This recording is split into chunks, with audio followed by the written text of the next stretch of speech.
Hello and welcome.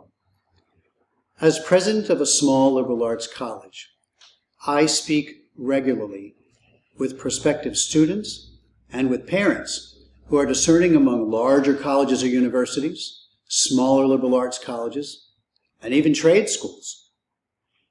I have specific experience with all three of these types of institutions. My degrees are all in music, which I learned in a trade school-like environment. I worked for 20 years in a medium-sized private university and for 13 years in a large state university. And today, I am president of a small liberal arts college. These experiences put me in a unique position to compare these institutions, which is exactly what I would like to do here today. I'll begin by giving a history and description of the modern university, and then descriptions of the small liberal arts college and the trade school. Finally, I'll give you my own evaluation of all of them. So let's begin.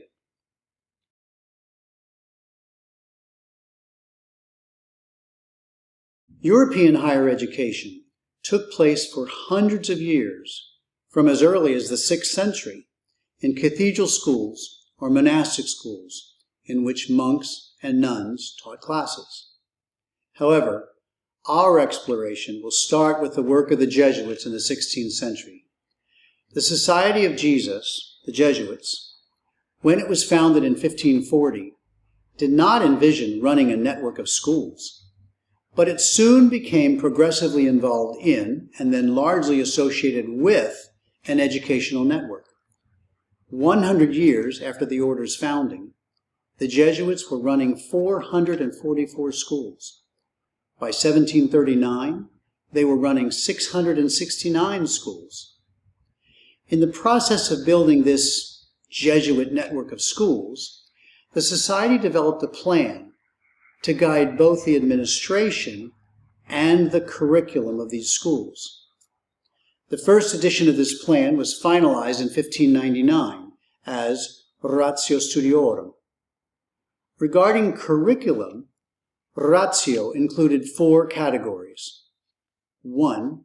Theological studies, largely based on the writings of Thomas Aquinas. These included such subjects as Scripture, Hebrew language, dogmatic theology, ecclesiastical history, canon law, and moral theology. 2. Philosophical studies, largely based on the writings of Aristotle. These included such subjects as philosophy, physics, and mathematics. 3, there were lower-level studies, such as Latin and Greek, grammar and syntax, humanities and rhetoric. And 4, there were what they called accessory studies, such as history, geography, and antiquities. The curriculum of these Jesuit schools was designed, first of all, to give young men entering the society the educational background they needed for priestly service. However, the curriculum also served other parts of society as a part of the spiritual renewal of the Counter-Reformation Church.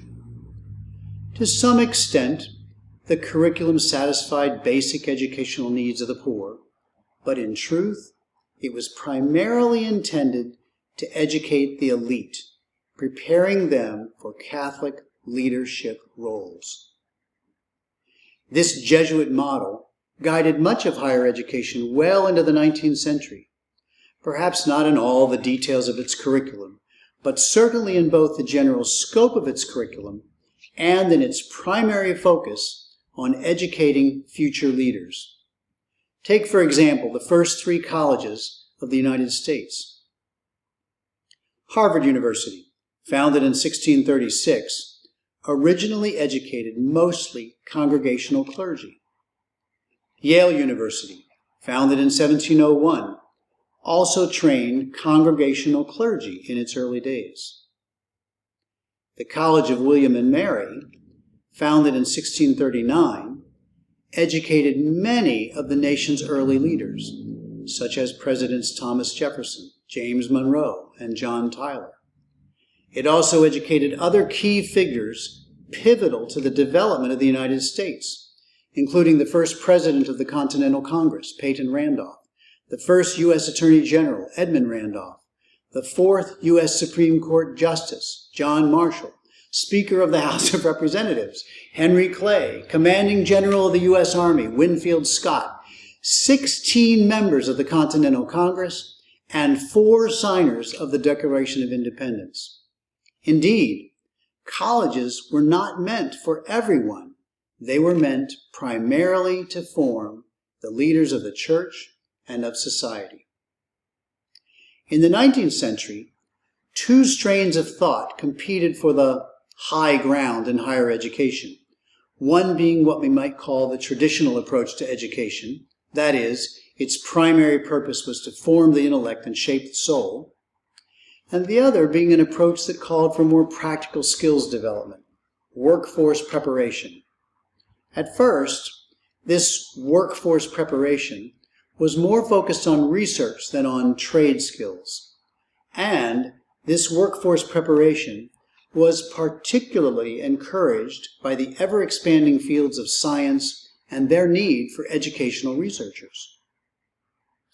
Through the early 20th century, colleges and universities continued to evolve, slowly adding more and more work-related fields of study at the expense of the fields of theology, philosophy, Latin, Greek, rhetoric, the humanities, and so on. In the mid-20th century, several factors converged to create a veritable revolution in higher education. 1. After World War II, the first GI Bill in 1948 brought veterans into the classrooms of colleges and universities, looking for training that would get them jobs. 2. In 1958, the government created a student loan program called the National Defense Education Act. It was a response to Sputnik. And in 1964, just as the first baby boomers were heading to college, the government expanded the student loan program with the first Title IV legislation. 3. In the late 1960s, academic deferments given to young men being drafted to serve in the Vietnam War also swelled the ranks of college classrooms. And 4.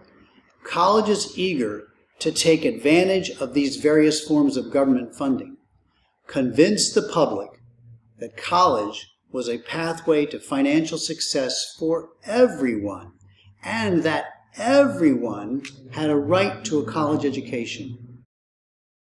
To entice this new market of college students, veterans, baby boomers, and deferment seekers, most of whom were not destined to be leaders of any kind, colleges added numerous programs that were largely dressed up trade programs, or programs for which a college education was not really necessary. For example, no one needs a major in hospitality management to get a job in a hotel and work up the ladder to management positions, or even to own a hotel someday. Similarly, no one needs a computer science degree to get a programming job. You need to learn to program. But these programs brought in students, many of whom could not afford the cost, but who were enticed to come anyway because they could borrow the needed money. To make room for these new programs, or majors, the traditional curriculum had to be reduced, more and more with each passing year. Today, most colleges have only a vestige of the early curriculum of colleges. Most of the time, this vestige, the so-called core, is a list of distribution requirements. One course in this subject, one course in that subject, and so on, to the point that there is no cohesive identity in this core of courses, and ostensibly no purpose for these courses other than, perhaps, to give departments credit hours that they then use to justify their need for budgetary resources. These core courses often have little or nothing to do with intellectual or spiritual formation. Now let me clarify something here. I am not saying that there should be no majors. I am saying that the process expanded for all the wrong reasons, and that there are far too many college majors. This expansion of college curricula also caused a spiraling of costs. More programs required more diverse faculty and more money, much of which was covered by student loans. More government programs, which brought more money, also required more and more administrators, middle management, and lower-level bureaucrats to manage the ever-expanding government regulations that always come with government funding. Also, as these changes in higher education were unfolding, society was going through a cultural revolution. The sexual revolution launched in the 1960s, as did a revolution against all things traditional. Parents and all representatives of authority were summarily dismissed as out of touch. The phrase, "never trust anyone over 30, became the byline of the day. Even the church was seduced into believing that everything had to change, everything had to modernize. Now, this is a subject for another time, but it's pertinent here in the sense that this modernization of the church has led to a secularization of most Catholic colleges and universities. They are largely Catholic in name only today. Colleges became the epicenter of this cultural revolution. We see examples of this today, with colleges pushing free sex, a denial of the reality of gender, anti-Semitism, a generally woke culture, and on and on. Thus, a too short summary of the development of the modern university.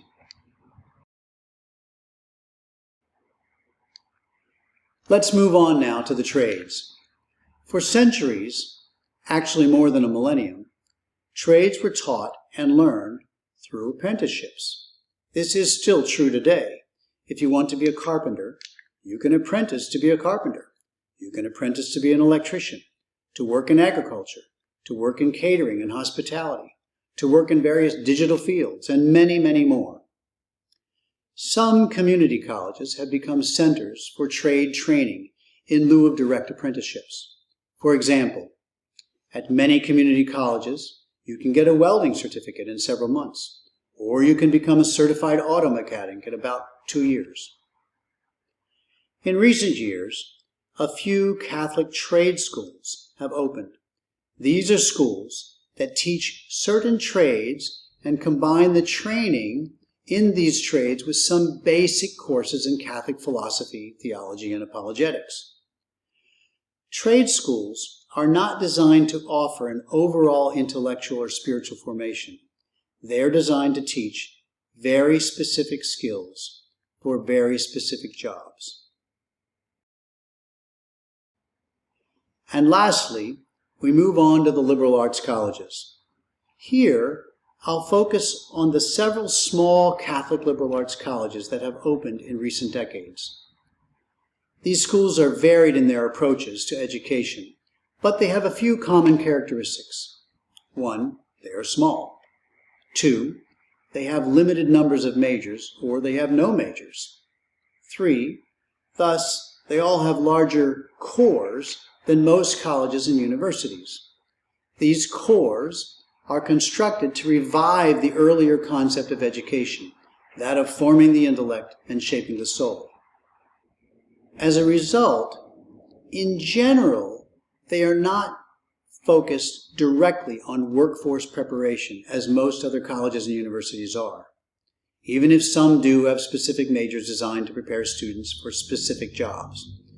Rather, they are focused primarily on giving students the capacity to become successful in a wide variety of endeavors and to become leaders in the church, in society, and in whatever fields of employment they enter. Finally, they embrace the concept of a hermeneutic of continuity. That is, they teach post-conciliar theology and philosophy with the view of these subjects as having continuity with perennial church teaching. So there is the landscape in an overly abbreviated description. Now, if I may, let me give you some guiding thoughts about these three types of institutions. First, let me say something that applies to all colleges, universities, liberal arts colleges, and even trade schools. Every institution will try to distinguish itself by the experience a student will have there. When I was at the University of Florida, the university undertook a large survey of all students every 2 years to discover the best traits of the university and those traits of the university that needed improvement. By and large, every survey showed two things: that University of Florida students loved being UF students, and that what the students enjoyed most about being UF students had nothing to do with the academics. It had to do with the experience of being a Florida Gator. Colleges and universities know this, and they work tirelessly to promote the experience of being a student at their institutions. However, the truth is that while certain colleges may have unique activities, we have horseback riding, we have a nationally recognized chess club, we have synchronized swimming, and so on, the truth is that every student will have a college experience on any campus, and that experience will largely be determined by the friends that that student makes, rather than by specific activities. With this in mind, let me give you some thoughts about the different types of colleges. There are some fields where a university education or training is essential. If you want to be an engineer, you must attend an engineering school. In some science fields, you must have an appropriate science degree at the undergraduate level. However, to work in most fields, you do not need a university major in that field.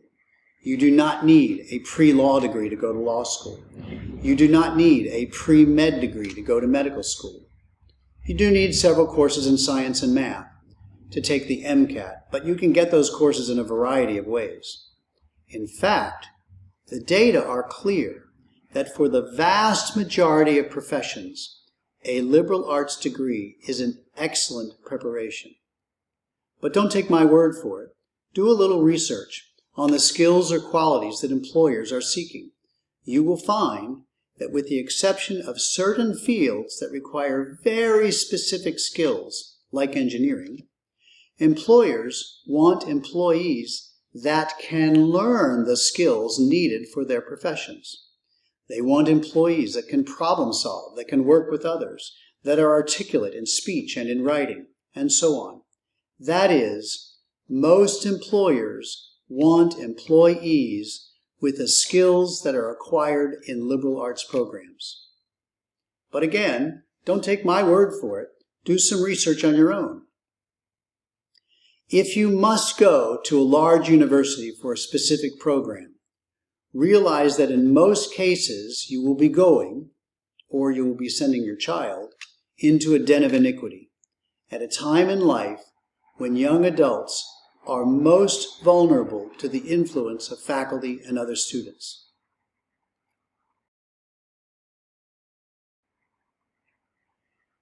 Let me talk for a moment about the new Catholic trade schools. I can't say anything negative about these programs. I would, however, have a couple of questions.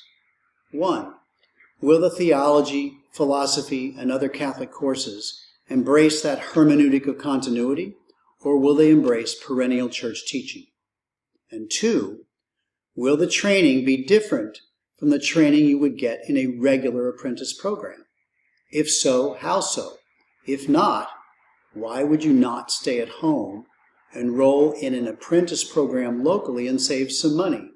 And if the orientation of the courses is questionable, continue to get education and formation at your local traditional parish.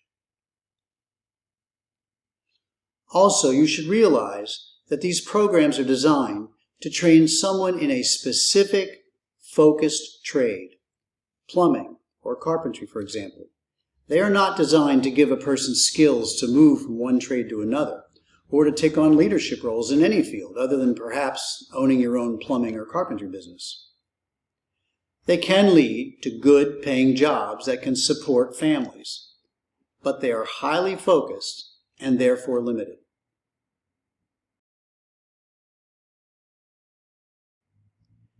Speaking of staying at home, I'm going to digress for a moment and address a topic that is becoming more common, that of staying at home, taking courses at a community college, and then transferring after the sophomore year to a college or university. I am a huge fan of taking a gap year between high school and college. There are many benefits to it. However, based on my own family experience, I would be leery of the community college route. First, community colleges are focused on access. That is, they provide access to anyone who wants to enroll. Therefore, the level of courses is generally, not always, but generally lower than you would expect in a college or university. So there is no guarantee that these courses will adequately prepare you for more advanced work. Second, the environment in community colleges is no less hedonistic, no less woke than it is in the four-year colleges and universities. Living at home will not protect the students from that experience. In fact, it may cause conflicts at home when freshman Johnny comes to dinner one night with new ideas he picked up in his sociology class. The exception to this might be the various trade programs offered at some community colleges. Students in these programs are generally focused on getting trained and getting hired. They are not too interested in cultural revolution.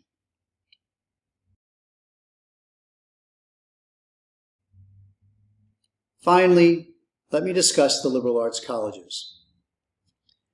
The recently opened Catholic liberal arts colleges are difficult to characterize with a single description. Some attempt to offer a theologically orthodox core with a few popular majors. They try to drink at the fountains of two worlds simultaneously, that of career preparation and that of intellectual and spiritual formation. Depending on the college and the major, they do this with varying degrees of success. Virtually all of these colleges, however, embrace that hermeneutic of continuity regarding their theological and philosophical orientation. A couple of these colleges have adopted a great books model. This is an attempt to recover the classical model of liberal education, that of focusing primarily on intellectual and spiritual formation, through a curriculum devoted to reading selected primary sources. This approach is likely to be most beneficial to students who are adequately prepared to engage these primary sources. If they are not, it could be like throwing someone who cannot swim into the deep end of a pool. Also, these great books programs are devoted to one specific mode of teaching and learning, that of Socratic dialogue. And they, too, embrace that hermeneutic of continuity regarding their theological and philosophical orientation.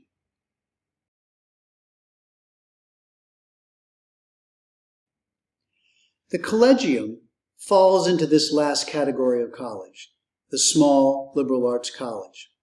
But we are different from the other liberal arts colleges in a few significant ways, other than that experience you will have as a Collegium students. Let me share these differences. First, our curriculum is based in its entirety, whether in theology, philosophy, science, math, even music, on the principle of Aristotelian realism. Now, if you wonder what that is or why it's important, well, that's one reason you need to come to the Collegium. But here, let me give you a short explanation. Aristotle taught that common characteristics of things are real in and of themselves, even if they are often only experienced as part of something else. For example, we only experience redness as a characteristic of something, a red apple, a red face. We don't experience redness as something independent. However, red is something very real. We see the importance of this today most especially in the field of medicine, where physicians have lost the understanding, for example, of gender as something that is real in and of itself. We may only experience gender in relationship to someone it characterizes, a male human or a female human, but it is real in and of itself. If we understood this, we would not be mutilating people thinking that gender is an abstract choice. This idea of realism is critical to understanding properly the natural world and our place in it. Second, our curriculum follows not only this unique principle, but it also follows a process of learning to the extent that this is possible in a limited time frame. We begin with a dive, or perhaps a review for some, into the trivium, that is, the principles of learning, followed by the physical and natural sciences, that is, applying those principles of learning to those things that we can see, taste, and touch, and then followed by philosophy and theology, those things that are just as real even though we cannot see, taste, or touch them. Third, prayer is integrated into our experience. It is not simply added on. We have daily Mass, sometimes sung, and we sing parts of the Divine Office, Lauds or Vespers, and we pray daily the Rosary. We sing the Angelus before lunch and dinner. We sing grace before and after meals. We begin and end classes with prayer. All of which is to say that we weave prayer into the fabric of every day, and we strive to see every aspect of every day as part of a growing relationship with Jesus Christ. By the way, as you can see, we sing most of our prayer. While we do not have a music degree or music major, we do have a musical culture. If you have a music background and would like to stay active musically, you will find a welcoming, accommodating environment or experience at the Collegium. Fourth, we have a unique work program called Ora et Labora, borrowing the Benedictine motto of prayer and work. Every student works at least 8 hours a week as part of being a Collegium student. Some of these work experiences are simple, even mundane, teaching the spiritual benefits of simple, honest work. Some of these experiences offer students opportunities to gain experience in various fields of employment. All of the work experiences give students skills that can be applied to many fields. In a way, rather than sacrifice the core subjects for specific majors, we incorporate work experience into the program to give students skills that will benefit them in a variety of employment scenarios. There is a link to the booklet that outlines the details of our current Ora et Labora program in the description of this video below. Fifth, and perhaps most importantly, we embrace the traditions of the Church, including the perennial, unchanging teachings of the Church. The traditional Latin Mass, the Divine Office, and traditional forms of piety and ways of living are not added, optional experiences for us. They are intrinsic to who we are. I also have a short book about tradition. You can purchase it through the link in the description of this video below. Perhaps one of the most pertinent parts of the book is the data that show how tradition is keeping young Catholic adults close to the Church. And finally, all these traits contribute to our primary mission to help students live lives of virtue that will prepare them for eternity in heaven. Our mission is to educate and form students through the tradition of the Church to restore all things in Christ. Yes, we prepare students for successful professional lives. Yes, we prepare students to be productive members of the Church and society, even leaders. But if we don't prepare them for heaven, then none of the rest matters. Heaven first, then earthly endeavors. Well, there it is.